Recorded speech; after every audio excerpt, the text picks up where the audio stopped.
Continuar.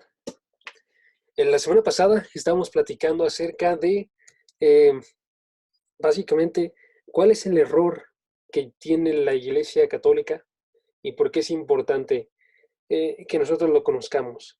Cuando nosotros estamos dentro de una iglesia, tenemos que saber que esa iglesia tiene buenas bases, ¿sí? Ninguno de nosotros está exento de errores, pero una iglesia sí puede ser una iglesia sana y una iglesia bíblica, ¿sí? Y si hay ciertos problemas que pueden devastar una iglesia de modo que sea una iglesia inútil para Dios, ¿sí? Cuando vemos el Nuevo Testamento observamos a múltiples maestros que son falsos maestros y que estaban haciéndose a sí mismos de las ovejas. Nos habla en Hechos capítulo 20 de cómo es que iban a salir profetas y maestros que iban a estar agarrando las ovejas y no iban a tener piedad con ellas. Y nos habla también segunda de Timoteo capítulo 4 de cómo es que gente se va a hacer a sí misma a maestros. Entonces los maestros van a querer sacar ovejas y la gente va a querer formar maestros también, que sean malos, que estén enseñando de acuerdo a sus deseos, pero que finalmente se están alejando de Dios, ¿sí? Y la conclusión de la vez pasada básicamente era, si nosotros exaltamos a un líder, o exaltamos una tradición, o exaltamos a cualquier otra cosa al nivel de Dios, tenemos un problema muy grande, ¿sí? Porque nosotros somos engañados entonces. Algo que quería decir aparte acerca de lo que vimos la vez pasada era la razón por la cual no son buenos, no solamente es porque surgen del corazón del hombre, sino que también se ve esa parte porque las tradiciones cambian, ¿sí? Tradiciones no se mantienen, tradiciones, de modo que ahorita literalmente está haciéndose una reforma dentro de la Iglesia Católica, ¿sí? Que comenzó hace unos 20 años y han estado realizando una reforma hacia una forma liberalista, en la cual se observa más bien el corazón del hombre o la mente del hombre. Son imágenes de cómo es la razón de las personas o los sentimientos de las personas para poder guiar lo que llamamos doctrina, ¿no? Sus enseñanzas. Entonces, ahorita quiero que analicemos cómo es que ha surgido esto, que veamos unos cuantos errores, ¿sí? Usualmente no haríamos esto, si les soy muy honesto, usualmente veríamos un texto y a partir de ese texto vamos y observamos cuáles son las enseñanzas. Pero sí quiero que nos detengamos un momento aquí para que veamos a partir de la historia qué es lo que podemos aprender nosotros y luego qué nos está diciendo la Biblia acerca de la verdad y acerca de la palabra de Dios. ¿Ok? Entonces vamos a hacer eso en esta ocasión. Mañana vamos a estar observando Romanos y vamos a ver ¿qué vamos a ver? Ya. Y vamos a ver Romanos capítulo 1, versículos 25 hasta el 32 en una primera parte, hasta el 32, hasta el 28 en una primera parte, ¿sí? Y va a estar bueno, vamos a estar analizando los versículos, pero ahorita vamos a estar viendo de forma histórica, ¿ok?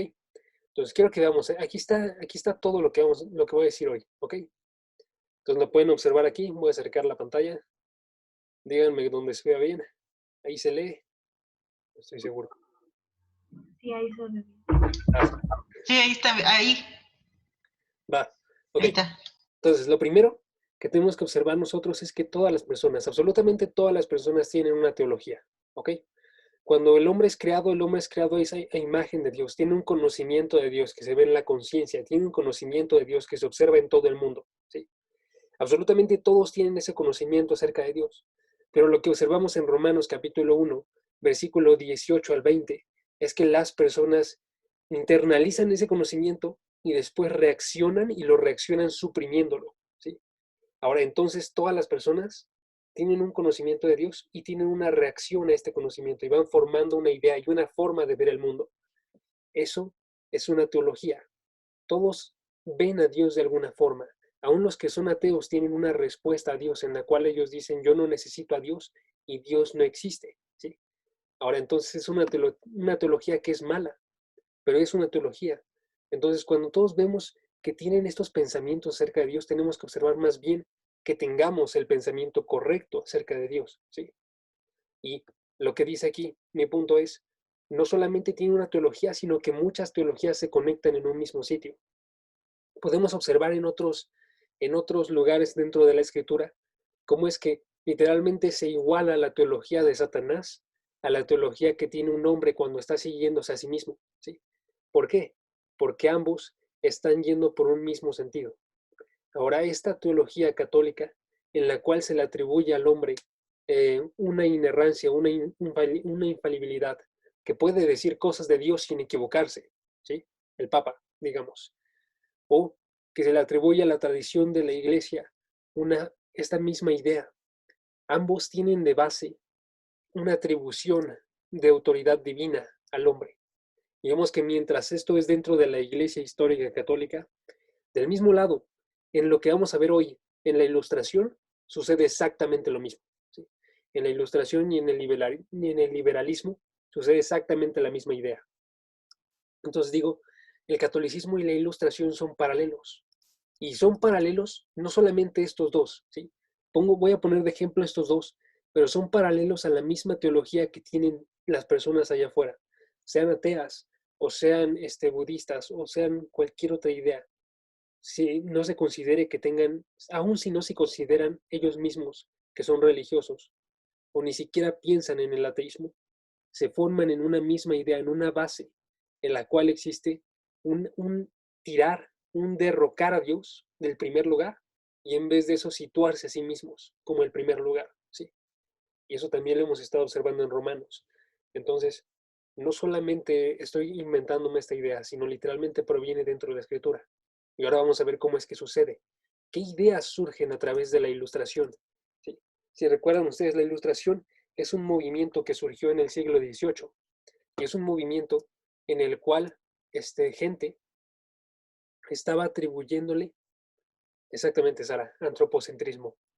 Se centra todo dentro del hombre. Es un movimiento en el cual se estaba centrando todo en el hombre, de modo que lo que ellos tenían que observar era la racionalidad, la forma en la que podíamos pensar a través de las cosas para adquirir una autonomía, ¿sí? Les leo una cita muy rápido de Kant, en la cual dice, la ilustración es el emerger del hombre de una inmadurez autoimpuesta. ¿Cuál es esta inmadurez autoimpuesta? Es la inhabilidad del hombre para utilizar su entendimiento sin la guía de alguien más, ¿sí? Entonces Kant estaba muy consciente, gente está siendo guiada por otras personas o está siendo guiada por religiones y estaba diciendo, tienen que soltarse de todo eso y más bien, dentro de su misma razón, esta tiene que ser la guía que lleva todas sus vidas, ¿sí?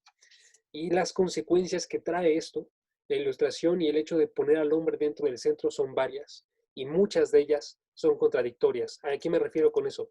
Me refiero a que hay muchos autores que tomaron esta misma ilustración y estas mismas ideas y a partir de eso formaron diferentes sistemas de pensamiento, ¿sí? Entonces, hay que ver algunas de las cosas que surgen a partir de esto. Una de las consecuencias es que la Biblia se convierte en un libro más. La Biblia se convierte en simplemente un trabajo de personas, de hombres, que no tenían nada divino, que se rechaza de la misma forma los milagros, que se ve como algo que es imperfecta, que no es coherente entre sí, sino que comete errores, ¿sí? Que además puede mover a hombres a la piedad por su mente. ¿Qué me refiero con esto? Si vemos el pensamiento de afuera, usualmente cuando ellos van y leen un libro, independientemente de qué libro, ellos piensan, podemos adquirir algo bueno a partir de esto, ¿ok? Ahora más aún en un libro que históricamente guía a las personas a la piedad, que históricamente lleva a las personas a tener pensamientos morales. Y entonces si se le quita el aspecto divino, el libro, la Biblia, queda únicamente como un libro que es acerca de moral, que es un libro piadoso en sí mismo, aun cuando se rechaza todas las creencias bases que forman este libro, ¿sí? Como el hecho de que existe un solo Dios, o que este Dios crea todo y tiene que regir nuestra vida. Simplemente se mantiene la parte de mover a la piedad. Entonces, se le considera una palabra de Dios, aun cuando no es una palabra de Dios. Y esto es porque también se permite entonces que guíe a las personas. Usualmente no le das una autoridad de este tipo a cualquier libro, pero en este caso se le da, pero no se admite el hecho de que sea de Dios. ¿Ok? Del otro lado, también vemos a personas de la Ilustración que no lo convierten en un libro más, sino que lo rechazan de forma completa. ¿Sí? Entonces, literalmente, si tú tienes un sistema de pensamiento que está yendo en contra de lo que viene dentro de esta Biblia, y tú puedes observar eso, si tú puedes observar que la Biblia literalmente está guiando a las personas a el arrepentimiento, a dejarse a sí mismos, a observar a un solo Dios, entonces este libro empieza a conflictuar con tu sistema de pensamiento. Y entonces este libro entonces se convierte en un libro que guía a la mentira. Está guiando a las personas engañosamente, les está diciendo que crean en estas ideas, pero lo que yo veo en el mundo no es esto que viene dentro de la Biblia. Entonces tenemos a un autor, a Voltaire, que le estaba diciendo que él más bien, en vez del Dios de la Biblia, quitemos al Dios de la Biblia, en vez de eso estamos a favor del Dios racionalista. ¿Qué significa este Dios racionalista? Se los digo con una cita de Voltaire. Él dice, yo creo en Dios, no en el Dios de los místicos y de los teólogos, sino en el Dios de la naturaleza, el gran geometrista, el arquitecto del universo, el primer movimiento, inalterable, trascendente, duradero. Entonces era un deísta, pero que estaba viendo a un Dios completamente distinto dentro de la Biblia.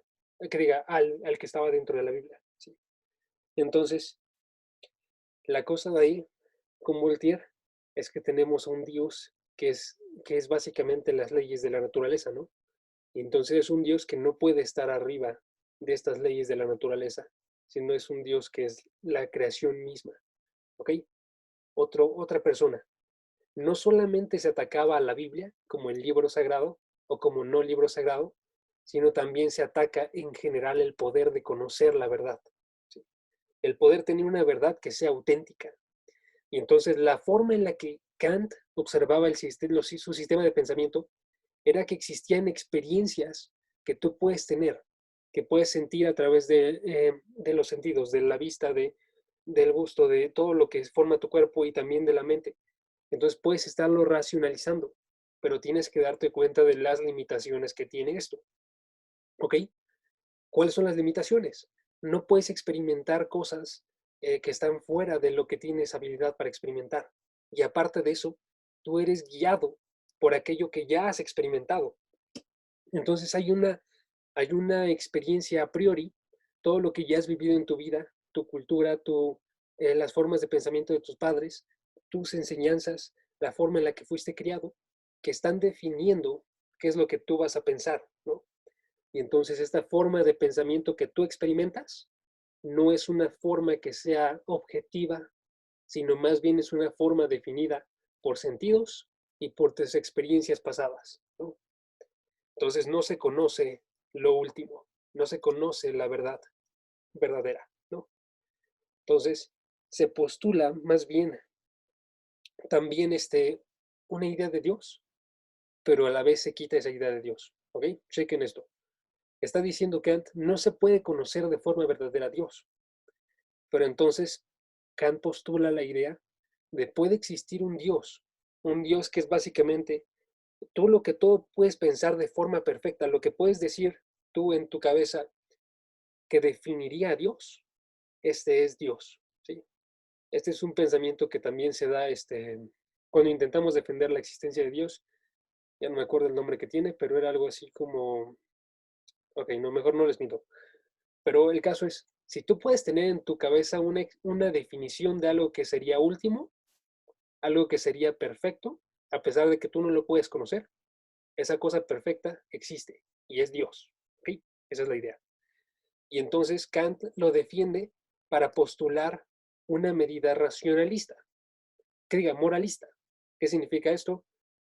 Esta idea perfecta es la que yo tengo que aspirar para poder actuar de forma correcta. Y entonces yo postulo a un Dios que es el sentido moral que tengo que seguir. ¿Cómo es que yo tengo que ser? ¿Cómo es que tengo que actuar? ¿Qué es lo que tengo que estar pensando? Esta idea de Dios, entonces resulta en una religión moralista en la cual yo estoy buscando no lo sobrenatural, sino estoy buscando un motivo de buena vida, ¿no? Estoy buscando un ejemplo de vida buena, que no estoy siguiendo de forma, quiero conocer a ese motivo, sino yo quiero estar actuando de esta forma. ¿Ok? Ok. Entonces, no se puede conocer la verdad, se puede postular una idea de la verdad y seguir esta verdad de forma moralista. ¿Sí? ¿Qué más se observa? También aquí Rousseau, que no lo escribí ahorita, perdón. Ahí está. Es, Rousseau, ¿qué pasó? es Dime, que Sara. te iba a preguntar algo. A ver, Entonces, vas. ni siquiera la idea de Kant estaba correcta en cuanto a lo que para él implicaba Dios. No, en un sentido. La idea de Kant tiene varias verdades, pero queda corta. Por ejemplo, la idea de Kant de que se puede experimentar a través de los sentidos solamente una verdad limitada es Ok. completamente lógica, ¿sí? Pero esta idea no te tiene que guiar a crear una idea mayor, sino más bien te Ujú. tendría que guiar a decir, si yo no puedo conocerlo, yo tengo que entonces observar dónde puedo conocerlo, ¿sí? Y esa es la idea bíblica. La idea bíblica es, A ver, Dios espera, tiene espera, que eso último revelarse. lo puedes repetir. ¿Perdón qué? Si yo no, eso último lo puedes repetir. Si yo Ah, no puedo conocer qué, si yo no puedo entonces voy a conocer la buscar. verdad, si no puedo Ajá. conocer solamente una versión limitada, que está por la experiencia de mis sentidos, entonces tengo que yo ser llevado a ver dónde conocer la verdad. Y entonces la idea bíblica es, Dios tiene que revelarse para que los humanos puedan conocer. Ahora, la idea bíblica es todavía más extrema, porque la idea por la cual tú puedes experimentar la verdad de forma limitada no es porque Por tengas ejemplo. solamente sentimientos y sentidos limitados y también una experiencia pasada, sino es más bien porque cada uno de nosotros está lleno de pecado. Y como hemos sido nacidos en pecado, nosotros tenemos una vista que está oscurecida y un corazón entenebrecido. Y entonces todas las ideas, independiente de qué, aún las ideas de nuestro cuerpo, de nuestra mente, las Ujú. corrompemos, ¿sí? Entonces se lleva como otro paso más. Pero todo esto puede ser solamente conocido a través de la palabra de Dios, ¿no? Y a través de Dios mismo revelándolos a nosotros. Entonces, parte de lo que hace Dios cuando revela en su palabra es que nos revela una visión correcta de qué es el hombre, de cómo es el hombre, una visión correcta de lo que tú estás sintiendo y una visión correcta de todas las ideas que tú puedes tener, ¿no? Entonces te lleva a otro lugar, ¿no? ¿Estás con la Císara? ¿Cómo ves? Sí, nada más que apagué mi micrófono porque se escuchan mis perros. Pero Ah, sí, va. ya te entendí que entonces es una cuestión que supera pues toda condición humana, fisiológica, a través de la cual podemos conocer. O Sí, sea, va más allá de nuestra piel, de nuestro tacto, de nuestros ojos, pudiendo encontrar a Dios, sino es la revelación de su espíritu, ¿no? exactamente, Y Kant exactamente. no tenía Sí, ese plus necesario para poder explicar el conocimiento de Dios, ¿no? exacto, Sara. Y estaba postulando un Dios que era a partir de su mente y de las ideas que él tenía, pero no era un Dios que fuese el Dios bíblico, ¿no? Voy a seguir. Ok. Lo que estaba postulando Rousseau era una religión del corazón. Entonces, ¿cuál es otra de las formas en las que puede ser observado este ataque de la ilustración? Era que se colocaba al corazón, se estaba regresando a la naturaleza, la forma en la que lo decía Rousseau. Aquí va una cita de él, dice, todo lo que yo pienso, que diga, todo lo que yo siento es correcto, todo lo que yo siento que sea correcto es correcto, lo que yo siento que sea incorrecto es incorrecto. No le hablaría a nadie de filosofía, simplemente lo asistiría a consultar su propio corazón, ¿sí? Entonces, ahí literalmente se estaba quitando la idea de una objetividad, más bien se estaba relacionando con el corazón y de ser guiados nosotros por el corazón. Y esto influenció después al romanticismo. Esto después también hizo un movimiento cultural que se expresaba primeramente en las artes, ¿no? Ahora, estas ideas que estaban dentro de la Ilustración no se quedaron solamente ahí, ¿sí? Como vemos en ese último, se movió después a los movimientos culturales que surgirían después. Pero sucede también estas ideas que impactan aún a la iglesia luterana. Si recuerdan, la iglesia luterana literalmente es donde estaba, donde había surgido la reforma, y sin embargo esta iglesia, la forma en la que responde es que hace una revisión del cristianismo. Y esto es algo extremadamente grande que surgió en el siglo XVIII y en el siglo XIX, ¿no? Si me estoy viendo en las fechas, espérenme. No, en el siglo XIX y en el siglo XX. Estaba mal. En los 1800 y en los 1900. ¿Ok? Entonces, mucho de lo que se está experimentando aquí en esta revisión del cristianismo todavía nos afecta hoy en día. Entonces, chequen qué es lo que sucede aquí. Y digo, nos afecta, hay muchos maestros que literalmente citan a este tipo de referencias y este tipo de ideas. Lo que sucede en esta iglesia luterana es que se concibe un liberalismo teológico o un modernismo, ¿sí? Estas dos son términos paralelos. Liberalismo teológico significa que estaban liberando al cristianismo de los dogmas, estaban liberando al cristianismo de las enseñanzas y un sistema que lo limitaba, decían ellos. Lo limitaba porque no le permitía estar adquiriendo las enseñanzas modernas, ¿sí? Y modernismo es que agarran las conclusiones modernas que existen hoy en día y a partir de esas es que se ve qué es lo que se mantiene y qué es lo que no se mantiene de la religión católica, que diga, de la religión cristiana, técnicamente. Entonces, cuando sucede esto, suceden varias consecuencias. Uno, se niega lo sobrenatural. Si nos estamos amalgamando a las ideas modernas de la ciencia, de la filosofía, surge quitar literalmente de la pantalla todo lo que puede ser sobrenatural, ¿sí? Todo tiene que ser explicado de otra forma. No voy a poner ejemplos, pero las historias bíblicas tienen que ser explicadas de forma científica, si no, no pudieron haber sucedido, ¿sí? A través de fenómenos que sean naturales, no puede ser a través de lo sobrenatural. Se concibe también una idea panteísta. Exactamente, explicado por un método científico, se concibe también una idea panteísta en la vida del hombre. ¿Qué significa esto? Panteísmo, si recordamos la idea, es que Dios está en todos lados, ¿no? Es el mundo, eres tú, y solamente tienes que llegar a un conocimiento de ti para poder conocer a Dios, ¿sí? Entonces la idea panteísta era la vida natural del hombre nos está enseñando acerca de Dios. Y todo lo que tú vives en este día te enseña acerca de Dios sin necesidad de ir a la Biblia, ¿sí?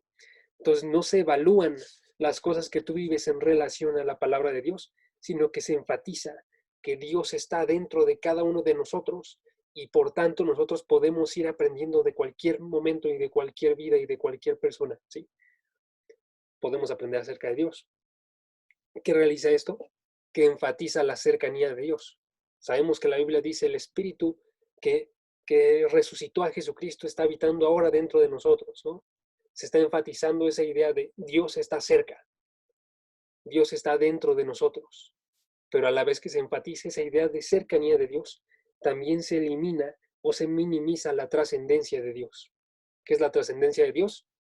Tú y Dios son entes completamente distintos, están extremadamente lejos, tú eres finito, Dios es infinito, tú eres creado, Dios ha existido por todos los siglos y Él es más bien el creador que mueve absolutamente todo y que guía todo, ¿no?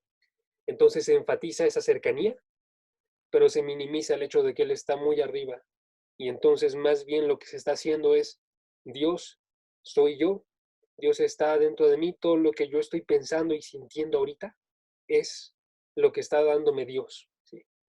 Entonces, es idealista. ¿Por qué es idealista? Lo es en mente o es en corazón, es en sentimientos o en razones o en racionalidad, perdón, en sentimientos, porque si Dios ya está dentro de mí y tengo en su espíritu que me está enseñando, entonces aquello que yo siento está proviniendo del corazón de Dios y del Espíritu de Dios, ¿sí? O se enfatiza la razón, porque si Dios está dentro de mí, entonces Dios está guiando mis pensamientos Y entonces raciocinios que yo estoy realizando y la forma en la que yo estoy pensando proviene de Dios, ¿sí? Y eso es exactamente lo que Dios quiere que yo esté pensando.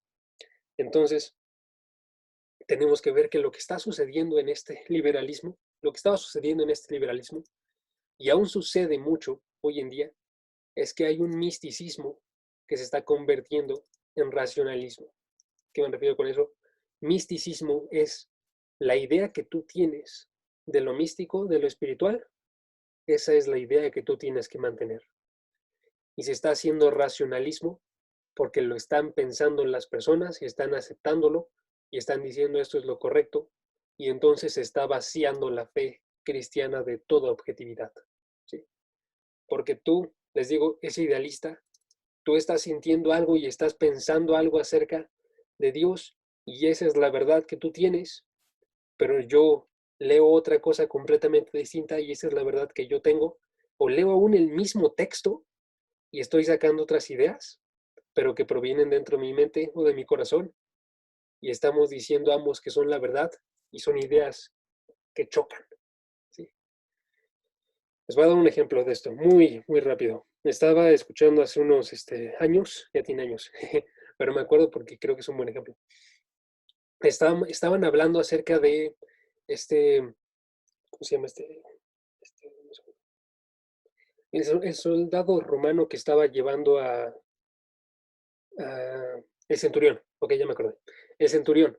Y entonces este centurión se había enfermado uno de sus siervos y entonces va con Jesucristo y le dice, y envía a ancianos, perdón, y entonces le dicen los ancianos, pero no te acerques más, porque yo no soy digno de que tú entres en mi casa, solamente di la palabra y va a ser hecho, ¿no?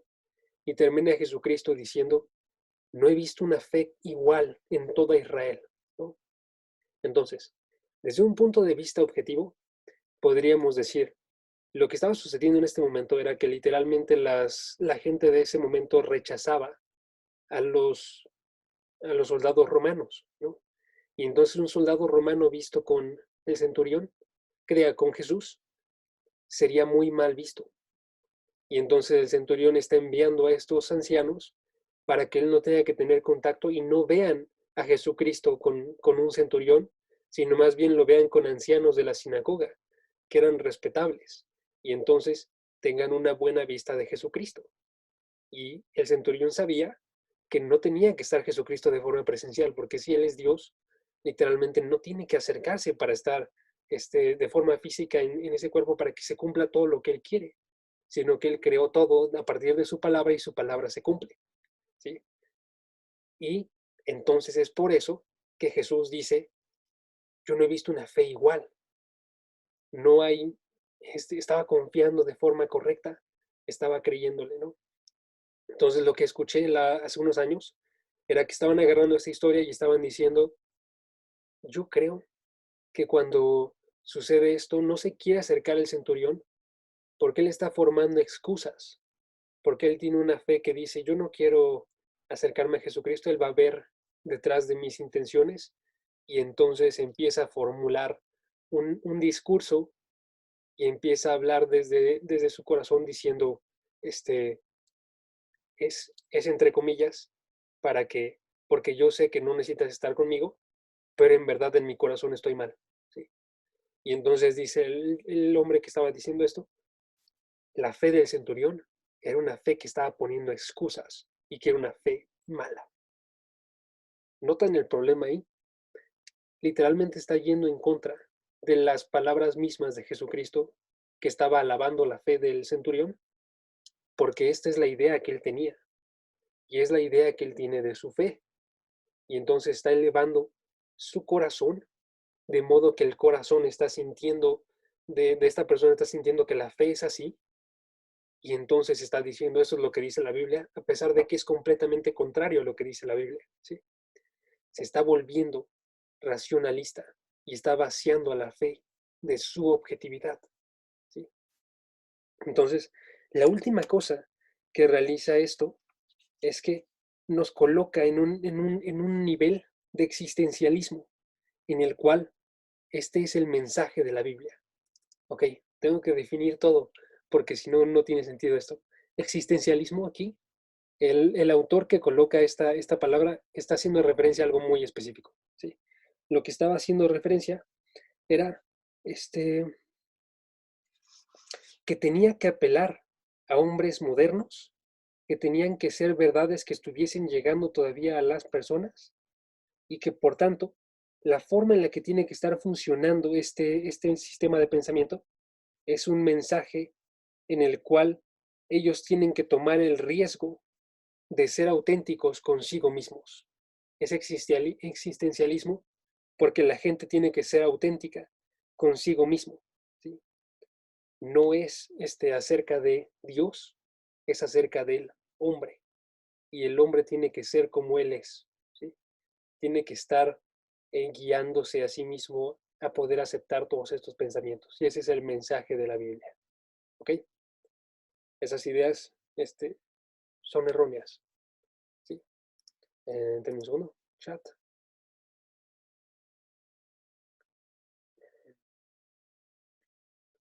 No estoy muy seguro de qué va el existencialismo protestante, Sara. Déjame buscarlo y si quieres te respondo. O si puedes, defínelo también ahí y checamos. Pero va, Sí, lo estoy googleando. va, estas. Pero sí. Entonces, esta es una idea de cristianismo revisado, pero que está yendo en contra de la verdad, de la Biblia. Ahora tenemos que ver cómo es que nosotros entonces podemos permanecer firmes. Estas son varias ideas, y son varias ideas que se profundizan más y más y más, ¿sí? Pero nuestra idea como cristianos es el hecho de Dios es el único que puede definir mi vida. Dios es el único que puede estar definiendo cuál es la verdad y cuál es la mentira. Y Dios dentro de su palabra, que es el método por el cual llega a nosotros, dice literalmente, miren que nadie los haga cautivos por medio de filosofía o vanas sutilezas. Chequen aquí, no está hablando de filosofía, de logia, de pensamientos, de razonamientos o de partes que sean sutiles, pero que no tengan ningún sentido. Nos está hablando de tradición de hombres, de la forma de pensamiento que también ha sido guiada de generación en generación, o de forma de pensamiento que está surgiendo de alguien y está llevándola e imponiéndola sobre otros, ¿sí? Y nos dice, estas cosas, filosofías, vanas sutilezas, que son según la tradición de los hombres, están conformadas al mundo, ¿sí? Todas están manteniéndose delante del mundo y no están siguiendo a Cristo, ¿sí? No podemos nosotros recaer dentro de estas porque ninguna de estas guía a Cristo, sino que literalmente pervierten el Evangelio aún, o sea, aún puede suceder dentro de la iglesia y pueden pervertir el Evangelio para poder estar yendo a favor de cosas contrarias, ¿sí? Entonces, ¿cuál es nuestra respuesta? Nuestra primera respuesta es no están creyendo en la palabra que está llevando a Cristo, ¿sí? Si la palabra nos está anunciando a Cristo y está diciendo que este es el método para llegar a Cristo, el conocerlo a Él a través de sus mismas palabras, ser discípulos de Él, estar aprendiendo de Él, estar siendo liberados por Él a través de tener fe en Él, fe que proviene de sus palabras, entonces tenemos que mantenernos en sus palabras más bien que en filosofías o raciocinios, perdón, de hombres o sentimientos de hombres, ¿sí? 2. Tenemos que ver que no solamente no llevan a la palabra que lleva Cristo, sino que no son honestos en la fe, ¿sí? ¿A qué me refiero con esto? Muchos de estos, aún los que se llaman a sí mismos cristianos dentro de este movimiento que les digo, el liberalismo teológico, aún dentro de ese movimiento, la forma en la que estaban observando era, tenemos terminología cristiana, ¿sí? Observamos todo de la forma en la que lo coloca la Biblia, pero estamos guiando a un sistema de pensamiento que es contrario a la Biblia, ¿sí? Y entonces nos dice Gálatas, capítulo 1, versículo 6, las personas que estaban dentro de la iglesia, que estaban pervirtiendo el evangelio y estaban proclamando otro evangelio, estaban haciéndolo dentro de la iglesia y estaban haciendo mención de las creencias cristianas. Le dice Pablo a los Gálatas, me maravillo de que tan pronto ustedes han abandonado a Jesucristo, que los llamó por la gracia de Cristo, para seguir un evangelio diferente, ¿sí? Ellos estaban siguiendo un evangelio que era a través de obras y que proclamaba ciertas cosas que eran similares, pero le llama completamente diferente. Es un evangelio diferente, que en realidad no es otro evangelio, sino que hay algunos que perturban a ustedes y quieren pervertir el evangelio de Cristo. Cuando se pervierte el evangelio de Cristo, no es un evangelio verdadero, ¿sí? Es uno completamente distinto. Ahora quiero que veamos algo ahí, algo muy, muy rápido. Cuando vemos esto, vemos que sí hay una definición de un evangelio de Cristo y hay una definición de un evangelio diferente. Mi propósito en decirles que hay errores no es el hecho de que sintamos nosotros, ok, este nuevo maestro que estoy encontrando a fuerzas está yendo en contra de Dios, ¿no? O los que tengo ahorita en mi iglesia están yendo a fuerzas en contra de Dios, sino más bien tenemos que analizar nosotros en base a la Biblia como nos debería que estemos en una iglesia que está predicando el evangelio verdadero, ¿no? Y que se sostiene a Dios, ¿sí? Y que sepamos que sí hay iglesias que realizan esto. Mucho de lo que se realizaba en estos pensamientos, en estos movimientos, perdón, era que literalmente se quería ver una nueva forma de observar las cosas, ¿no? Querían adquirir una nueva respuesta. Y eso lo que nos estaría diciendo es que piensan que antes no se tenía la respuesta correcta, ¿sí? Y que no se está cumpliendo entonces la palabra que nos dice Jesús en Mateo, que él dice, las puertas del Hades no perseverarán contra su iglesia, sino que su iglesia va a prevalecer siempre, ¿sí? Si creemos que su iglesia prevalece siempre y en todos los tiempos, entonces tiene que haber gente en cada tiempo que estaba creyendo el verdadero evangelio, ¿no? Y que lo estaba enseñando también, ¿no? Entonces, en este caso ellos no son honestos en su fe porque predican creer en Cristo, predican estar, aún de hecho se pueden anotar literalmente cosas buenas acerca de Cristo, pueden anotarse cosas buenas acerca de lo que cree la iglesia y checar los fundamentos y pueden irse a iglesias que son malas, pero irse a qué es lo que creen ellos y te listan todas las cosas correctas y aún así escuchas una prédica y la forma en la que ellos hablan de forma diaria, no en esto que fue pensado a través de meses, sino de forma diaria y están predicando otro evangelio absolutamente diferente y solamente ocupan la Biblia para ilustrar ideas que ellos ya adquirieron de otro lugar. Muy literal también se dice eso.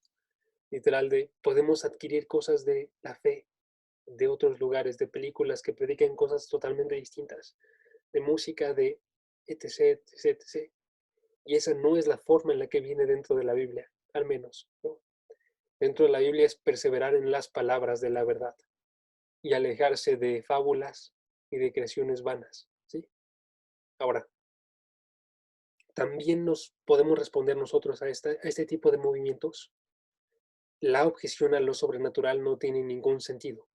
Si alguno de ustedes llega a ver a alguien que está observando y está diciéndoles, Dios no puede hacer estas cosas porque están arriba de las leyes lógicas, de la forma en la que lo hacía Voltaire, nosotros contestamos, Jeremías 32:17, Señor Dios, ciertamente tú hiciste los cielos con tu gran poder, ¿sí? Es un Dios de gran poder y que hizo los cielos. Nada es imposible para ti. Él lo creó, Él está arriba de ello y Él domina cómo es que todo funciona, ¿sí? Cuán numerosas son tus obras, oh Señor, con sabiduría las has hecho todas. Y Él tiene una sabiduría mayor a todas. Y llena está la tierra de tus posesiones. Todo le pertenece a Dios. ¿Ok? Nada, lógicamente, si existe Dios, absolutamente no hay nada que no pueda hacer, ¿sí?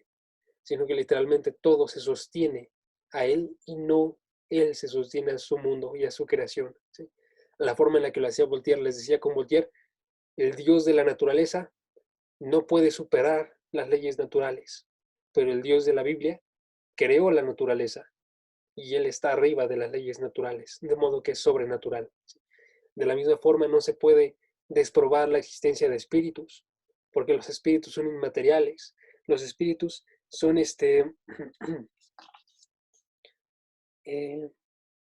bueno, están arriba, están en un plano que está arriba de lo material, de lo que es medible y de lo que es visible, porque también son invisibles, ¿no? ¿Qué más podemos responder? Una experiencia espiritual sin base a la verdad no tiene cabida dentro de la Biblia.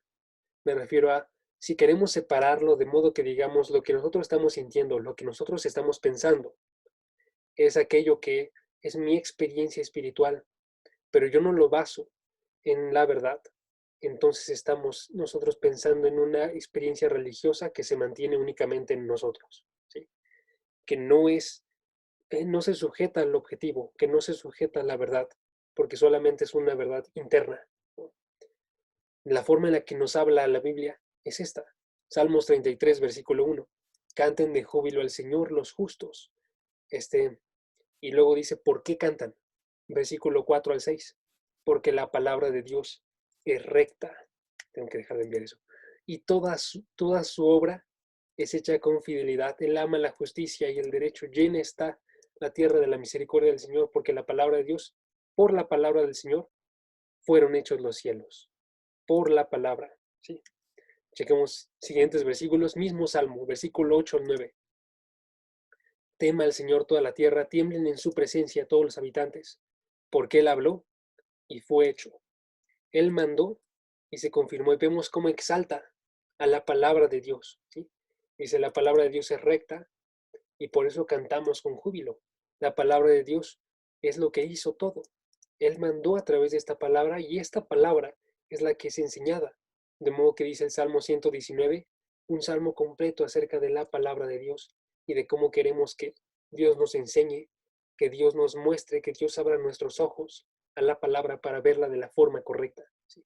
Y Jesucristo también decía a los judíos que habían creído en Él, si ustedes permanecen en mi palabra, tienen que permanecer en mi palabra, son mis discípulos verdaderamente y conocerán la verdad y la verdad los hará libres. Sin esta verdad no hay una libertad, no hay una experiencia espiritual verdadera, sin la verdad de Dios que esté formando la base de todo lo demás. Ahora, ¿qué más podemos responder? Es hipócrita históricamente, que ya lo mencioné un poquito antes, pero esto de es hipócrita históricamente se refiere a literal, si nosotros pensamos que hay una iglesia de Dios que Dios formó, que Dios sostiene, que no se sostiene en los pensamientos de los hombres, sino que aún el mayor pecador y el más tonto o el más inteligente, que también es el mayor pecador, ambos pueden llegar a esta verdad solamente por el Espíritu de Dios. Entonces sabemos que no depende de ellos, depende de Dios, que hace iluminar la palabra en los corazones de las personas. ¿Okay? Esto tiene que atacar un poquito, creo, más a nosotros que somos jóvenes, porque siempre queremos redefinir el Evangelio, queremos redefinir la Biblia, queremos ir a la Biblia y decirle a Dios, muéstrame todas las cosas que has mantenido ocultas por miles de años, muéstrame algo nuevo. Y no nos damos cuenta que el caso no es tener algo nuevo, el caso es nosotros tener la verdad de Dios y que esta verdad no tiene que ser solo para nosotros, sino que tiene que existir en los corazones de todas las personas que han sido creyentes, ¿sí? A través de todos los siglos. El caso no es nosotros tener un lugar mayor porque desciframos las verdades de Dios, es admitir que solamente se logra porque lo libera el Espíritu de verdad, ¿sí? Y nos hace comprender la palabra, Él. ¿Sí? Cuando vemos la Biblia, esto quiero dentro de del mismo punto, ¿eh? Cuando vemos la Biblia y tenemos a alguien que está predicando la Biblia, no está revelando verdades difíciles de observar. Está revelando verdades sencillas que nosotros queremos ignorar, ¿sí? Que se vuelven difíciles de observar, no en el sentido de que no las podemos encontrar a menos que seamos más espirituales, sino que nosotros como hombres nos queremos alejar. Tenemos que ir nosotros a nuestra congregación y decirle al pastor, pastor, predica lo que está dentro de esta palabra. Muéstrame estas verdades que yo ya sé, reafírmalas en mi corazón. Si no las sé, muéstramelas y que yo vea que están aquí de forma normal y que no nos aburramos si la predicación que estamos viendo el domingo está diciendo exactamente lo que está diciendo el texto. Si el texto está diciendo, si ustedes permanecen en mi palabra, verdaderamente son mis discípulos, ¿qué es lo que yo tengo que saber? Que tengo que permanecer en la palabra de Cristo. Y lo que nos dice el pastor es qué significa permanecer en la palabra. ¿Qué significa esto? ¿Y por qué esto define ser los discípulos de Jesucristo? ¿Sí? Y no nos está sacando ideas contrarias o vagas que están viniendo de fuera o del corazón de la persona. ¿Sí? ¿Qué más podemos responder? Y ese es el último punto de nuestras respuestas. Que confianza en los sentimientos elimina la corrupción humana. ¿Ok? Misma idea. Si pensamos que ahorita vamos a descifrar todas las verdades que nadie descifró antes que nosotros y estamos teniendo una seguridad en nuestro corazón o en nuestra mente, como la que se muestra aquí en el teísmo, en el liberalismo, estamos siendo idealistas, estamos diciendo mi mente y mi corazón pueden comprenderlo, no vemos la corrupción humana, la estamos eliminando, porque la corrupción humana lo que nos dice dentro de la Biblia es tenemos corazones adúlteros que se apartan de Dios, corazones que tienden a prostituirse, corazones que, el caso de Israel, era mostrar aún las personas que vieron de frente a Dios, sin el Espíritu de Dios, todos rechazan a Dios, ¿sí? Y se prostituyen y van como corazones que quieren ir tras otros dioses, ¿sí? Que nos dice Números 15:39, y el fleco les servirá a ustedes para que cuando lo vean, se acuerden de todos los mandamientos del Señor a fin de que los cumplan y no sigan ni a su corazón ni a sus ojos. Tienden a seguir al corazón, tienden a seguir a los ojos y otra vez prostituirse. O Jeremías 17:9, más engañoso que todo es el corazón y sin remedio. ¿Quién lo comprenderá? O Efesios 4:18, ellos tienen entenebrecido su entendimiento, están excluidos de la vida de Dios por causa de ignorancia que hay en ellos, por dureza de su corazón. Si hay un corazón duro, ¿qué te hace pensar que de eso va a emanar la verdad y va a surgir y que tenemos que observar nosotros nuestro interior para poder conseguir la verdad y no más bien algo que está de fuera? Debemos de ver nosotros la luz en la Escritura, que es la luz de Cristo. ¿Ok? Y entonces dice Efesios, que diga Isaías 9:2, una profecía que se cumple cuando llega Jesucristo. El pueblo que andaba en tinieblas ha visto gran luz. ¿Cuál es la luz? Jesucristo. A los que habitaban en tierra de sombra y de muerte, la luz ha resplandecido sobre ellos. Y nuestra forma de conocer esa luz es a través de la palabra de Dios, ¿sí? Que habla toda acerca de Jesucristo, que nos guía hacia Jesucristo y que permite que podamos conocer y tener una relación de discipulado, maestro-discípulo, y una relación mayor con Jesucristo, ¿sí? Entonces, ¿cuál es la conclusión de esto? Tengo dos conclusiones. Primera conclusión, enseñanzas opuestas pueden tener la misma base, ¿sí? Aquí les digo, liberalismo era solamente enfóquense cada uno en lo individual. El catolicismo era enfóquense en lo que dice solo el Papa y la Iglesia. Son enseñanzas que lucen opuestas si tú lo observas desde afuera. Pero si ves la raíz de cada una de ellas, tienen la misma base, ¿sí? Y nosotros tenemos que decirles, dejen de considerar al hombre. Tenemos que decirnos a nosotros, dejen de considerar al hombre cuyo soplo de vida está en su nariz, pues en qué ha de ser el estimado. Tenemos que decir de los hombres, se seca la hierba, se marchita la flor, cuando el aliento del Señor sopla sobre ella, y en verdad el pueblo es hierba, cada uno de nosotros está limitado, pero la palabra de Dios permanece para siempre, ¿sí? Todo esto lo hizo mi mano, dice el Señor, y así todas estas cosas llegaron a ser, declara el Señor. Pero a este miraré, al que es humilde y contrito de espíritu, y que tiembla ante mi palabra. Y entonces la segunda conclusión, primera conclusión, existen enseñanzas opuestas que pueden tener la misma base. Y segunda conclusión, absolutamente todos tenemos que recurrir a la palabra de Dios y temblar ante ella, ¿sí? Tenemos que recaer nosotros en esta palabra y ser guiados a la verdad. ¿Ok? Entonces, con ese pensamiento, amigos, Meni, ¿nos ayudas? Sí. Vas. Señor, te damos gracias, Padre, te exaltamos porque eres grande, Señor, porque, ay, Padre, nos das tantas cosas, tanta, pues, tu palabra, Señor, tan sabrosa y tan llena de luz, Padre, y nosotros a veces, pues, preferimos ignorarla, preferimos buscar otras razones y, bueno, Señor, eso es horrible y no me imagino el dolor que debes sentir cuando hacemos eso, Señor. Te pedimos perdón, Padre de corazón, porque todos hemos sido personas así, Señor, que en nuestra anterior vida buscábamos una respuesta y cuando nos decían Dios, lo primero que hacíamos era decir que no, Señor. Te pedimos perdón por esa vida que llevábamos. Te damos gracias por tu Hijo Jesús, porque por medio de Él nos has permitido eh, pues ser iluminados por el Espíritu Santo, Señor, poder leer tu palabra, Señor, poder pues ser enseñados por ti, Padre. Gracias a ti por todo, Señor, gloria a ti. Te pedimos, Padre, que nos ayudes a permanecer. Sabemos que es difícil, Padre, pero contigo todo lo podemos, Señor. Te damos gracias.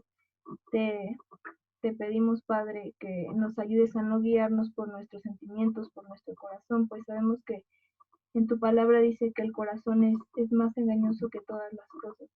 Te pedimos que si tenemos dudas, Padre, si de repente algo nos salta y nos hace dudar, que lo primero que hagamos es ir a tu palabra, ir a ti en oración, Señor, y preguntártelo a ti, que sabemos que tú tienes las respuestas de todo y a veces hay cosas que no nos quieres eh, revelar, Señor, por nuestro propio bien. Y te lo agradecemos, Padre, y te pedimos que nos hagas confiar en ti plenamente para tener en cuenta que solo tú tienes la verdad y la vida, Señor. Gracias por esta palabra, por la vida de Jaso, por la vida de todos los que se pudieron conectar y de los que no también, Señor. Te pedimos que por favor traigas más almas a la iglesia, Señor, que traigas más personas a los estudios para que puedan escuchar de tu palabra y ser alimentados en su espíritu, Señor. Te damos gracias en el nombre de Jesús. Amén. Amén. Muchas gracias, Meni. Sí. Y de nada.